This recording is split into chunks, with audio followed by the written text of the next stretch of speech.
Jadi nggak akan tertukar. Makanya kalau orang Islam, orang beriman, juga non-muslim, mau mengkaji konsepsi ini, nggak akan terjadi pencurian. Ya, karena setiap kita udah dapat bagiannya, nggak akan tertukar. Ya, hanya kurang kerjaan kalau ngambil rezeki orang lain. Kenapa? Sebab kalau bukan punya kita, pasti akan balik kepada pemiliknya. Mau ditunggu apapun, mau di dunia, ya tenang dari awal begini, nanti 2 tahun kemudian, 5 tahun kemudian, 10 tahun kemudian, ternyata diketahui, karena TPPU misalnya kan, ada yang diingatkan, pesantren ada yang diarahkan untuk mendekat kepada Allah supaya paham lagi. Nggak ketemu di dunia, nanti akan kembali. Baik di keturunan, dikejar kembali. Ada yang di alam kubur, sampai di akhirat. Kalau sampai di dunia ini tidak tersalurkan dengan baik, dijaga oleh dia, tidak sampai misalnya, di akhirat Allah kembalikan.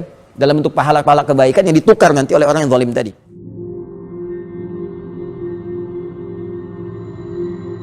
Maka ditunjukkanlah bekal ilmu. Ya, namun selain itu, ada juga yang diberikan perangkatnya, yaitu apa tadi? Rizki.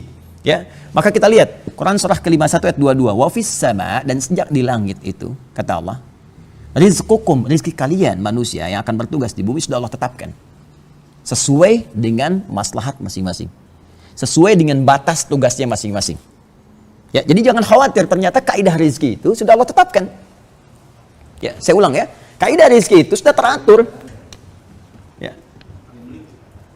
Wa fis samai rizqukum, dan di langit itu sejak kalian nanti belum beraktivitas ke bumi, aku sudah tetapkan, kata Allah, rizki kalian masing-masing. Ada bahasa kumnya di situ. Ya, lihat kalimatnya.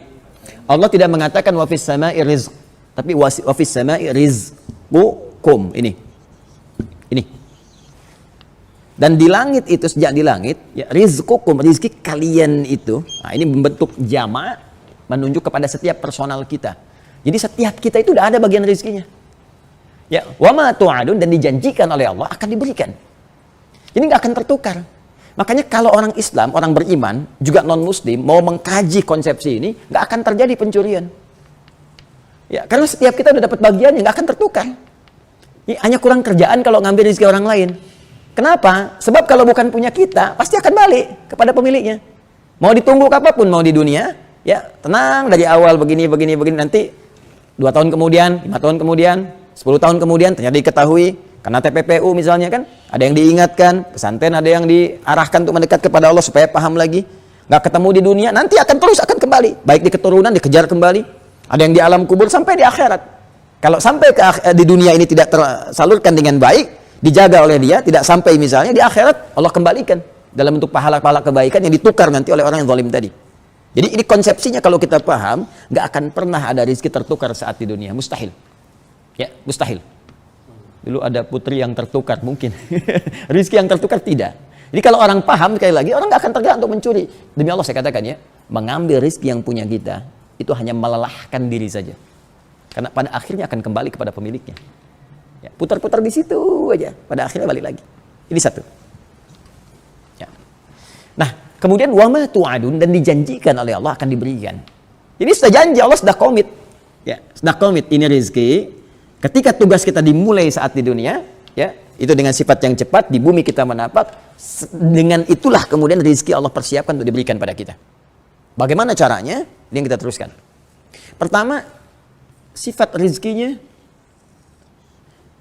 terukur sesuai dengan maslahat hidup kita. Walladzi qaddara fahada. Sabbihisma rabbikal a'la. Alladzi khalaqa fasawwa. Tuh lihat turunannya. Sabbihisma rabbikal a'la. Hanya Allah yang Maha Agung, yang Maha Suci, ya, yang berhak menentukan segala aspek kehidupan. Alladzi khalaqa fasawwa. Dialah Allah yang telah menciptakan dan memberikan kesempurnaan dalam aturannya. Khalaqa, bukankah mencipta khaliq? Kan? Alladzi khalaqa, dan Allah telah menciptakan. Siapa yang diciptakan di antara kita? Fasawwa, lalu memberikan kesempurnaan dalam hukumnya. Apa di antara yang sempurna itu? Walladzi qaddara fahada. Perhatikan ya, ini indah sekali rumusan diksinya. Walladzi qaddara, dan dialah Allah yang menetapkan kadar dengan terukur. Baik, menetapkan kadar dengan terukur, fahada, dan memberi petunjuk kepada kita bagaimana mendapatkan kadar yang telah terukur itu. Sekarang kita pengen tahu apa di antara kadar yang terukur ini. Dan dari mana kita bisa simpulkan itu bagian dari rezeki? Keterangan Nabi yang terdapat di sini. Makanya saya katakan ditengahi di sini. Ya, lihat rumusannya di sini, tengahi oleh hadis Al-Bukhari nomor hadis 3208. Ya, saya coba bacakan di adinda yang pegang kitab. Langsung ke bawah ke hadisnya. Qala Qala inna ahadakum yujma'u khalquhu fi batni ummihi 40 yawman thumma yakunu 'alaqatan mithla dhalika thumma yakunu mudghatan mithla dhalika thumma yab'athu Allah malakan fayu'maru bi arba'i kalimatin wa yuqalu lahu uktub 'amalahu wa rizqahu wa ajalahu. Ini dia. Uktub amalahu wa rizqahu wa ajalahu. Ketemu kan? Baik, saya bacakan hadisnya yang versi riwayat Muslim. Ini kan tadi Al-Bukhari, saya bacakan versi riwayat Muslim. An Abi Abdurrahman, ya, Abdullah bin Mas'ud radhiyallahu taala anhu qala Rasulullah sallallahu alaihi wasallam wa huwa as-sadiqul masduq. Ingat ini yang mau saya tekankan. Dari Abdullah bin Mas'ud, semoga Allah meridai kepada beliau. Abdullah bin Mas'ud itu termasuk sahabat Nabi yang indah bacaan Al-Qur'annya. Ya, saking indah bacaannya itu, nanti ada dua sahabat, Ubay bin Ka'ab dan Abdullah bin Mas'ud. Saking indah bacaan Quran, pernah terjadi begini. Beliau baca Quran, tiba-tiba angin datang. Terus pohon-pohon kurma itu goyang gitu ya. Beliau berhenti dulu bacanya. Diam lagi. Baca lagi, kencang, semakin kencang. Karena kekhawatiran, takut, datangilah Nabi. Dilaporkan kejadian itu. Apa komen Nabi? Kata Nabi SAW, tahukah engkau, saking bagusnya bacaanmu, malaikat itu berlomba turun ke bumi untuk mendengarkan bacaanmu. Kalau tadi engkau nggak berhenti, hancurlah tempat-tempat sekitarannya. Saking banyaknya malaikat turun. Makanya di muka bumi Abdullah bin Mas'ud cuma satu. Bayangkan kalau setiap kita seperti Abdullah bin Mas'ud, hancur mesti lisan. Semua terbang gitu kan. Nah itu kemuliaannya. Jadi kalau kita mau belajar versi ngaji ke jalur sahabat Nabi, maka lihat Abdullah bin Mas'ud. Dan sering diminta oleh Nabi untuk bacakan ayat kan. Jadi boleh kita minta orang misalnya datang, tolong bacakan, tolong imami, itu bisa. Nah, di antaranya tadi. Ya, di antaranya tadi. Nah, beliau juga ahli hadis. Meriwayatkan hadis dari Nabi sallallahu alaihi wasallam. Apa hadisnya? Ini yang mau saya katakan. Ani Nabi sallallahu alaihi wasallam wa huwa as-sadiqul masduq. Nah, kalau ada kalimat sadiqul masduq, ini ada yang penting. Sadiq wa huwa as-sadiq al-masduq. Sadiq itu orang benar. Semua orang bisa mencoba jadi seperti ini. Tapi masduq belum tentu. Apa hadisnya? Inna ahadakum yujma'u fi batni ummihi, inna ahadakum yujma'u khalquhu fi batni ummihi 40 yawman nutfah, thumma yakunu mithla dhalika 'alaqah, thumma yakunu mithla dhalika mudghah. Setiap kalian anak cucu Adam, selain Adam alaihissalam, akan dibentuk proses kehidupannya oleh Allah Subhanahu wa taala mengalami proses di rahim ibundanya. 40 hari pertama ada percampuran proses antara spermatozoom dengan ovum ya dengan spermatozoa. Berproses. Kemudian 40 hari kedua berbentuk alaqah, zigot yang menempel di dinding rahim. 40 hari ketiga berbentuk mudghah. Sekarang di kurikulum kedokteran, saya pernah ada anak mahasiswa mau belajar dari kedokteran, saya minta modulnya, saya pelajari. Ternyata mereka bahas juga istilahnya sama, mudghah. Ya, proses 40 hari ketiga 120 hari, artinya 4 bulan. Sudah berbentuk daging keratan kecil, sudah mulai ada bentuk, ya kan? Tsumma yursalu ilaihil malak. Di proses 4 bulan inilah, nah ini yang mau saya katakan. Di 4 bulan ini 120 hari diutus malaikat. Fayanfukhu fihi roh, diperintahkan untuk meniupkan roh. Jadi 4 bulan ini itu sudah ada roh. Ya, kalau ada yang mengandung 14 sudah ada roh. Dan nanti disunnahkan kedua orang tua memperbanyak amal soleh. Karena setiap apa yang dikerjakan akan berdampak kepada janin yang dikandung. Nanti ada doa bahkan khusus yang bisa dibacakan di Quran surah 7 ayat 189. Lain waktu mudah-mudahan kita bisa bahas ya.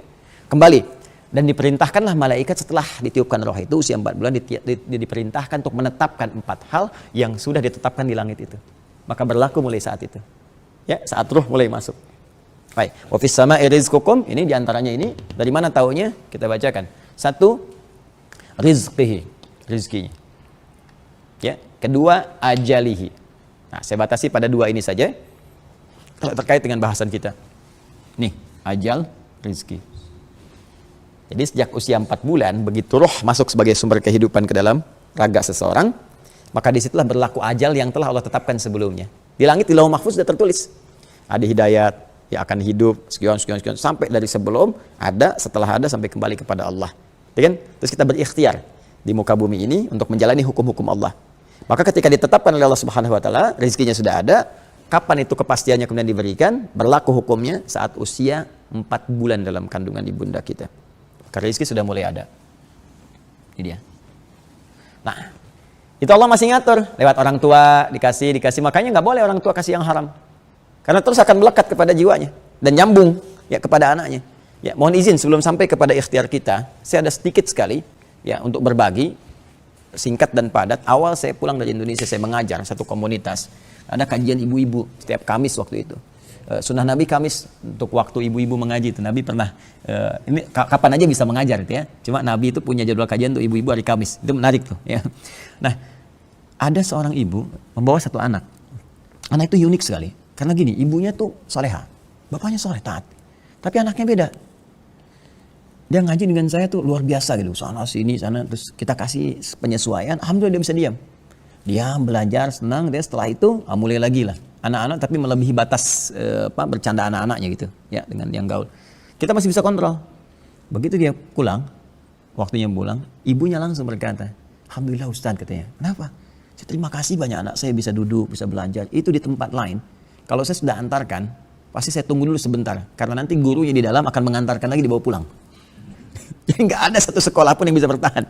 Ya, jadi antarkan lagi pulang. Ini sebetulnya Ustaz saya adopsi. Nah, tadi satu keluarga, ayahnya banyak berbuat tindakan kriminalitas, ibunya senang mabuk. Bahkan saat hamil pun masih minum katanya. Jadi dia lahir anak kembar, satu dibawa oleh salah seorang public figure, artis, satu lagi oleh beliau dibawa. Sudah insya Allah jadi baik. Tinggal bagaimana nanti menutupi yang kurang baiknya waktu dia dikandung itu, ditutup lagi dengan yang baik terus sampai itu hilang. Jadi itu berpengaruh kebiasaan-kebiasaan orang tua dan sebagainya. Terlebih nanti ketika terlahir, mohon maaf sekali, pengaruh lingkungan. Memberikan pengaruh yang sangat kuat. Ini yang kita kemudian kondisikan jadi baik. Seperti Maryam dikondisikan.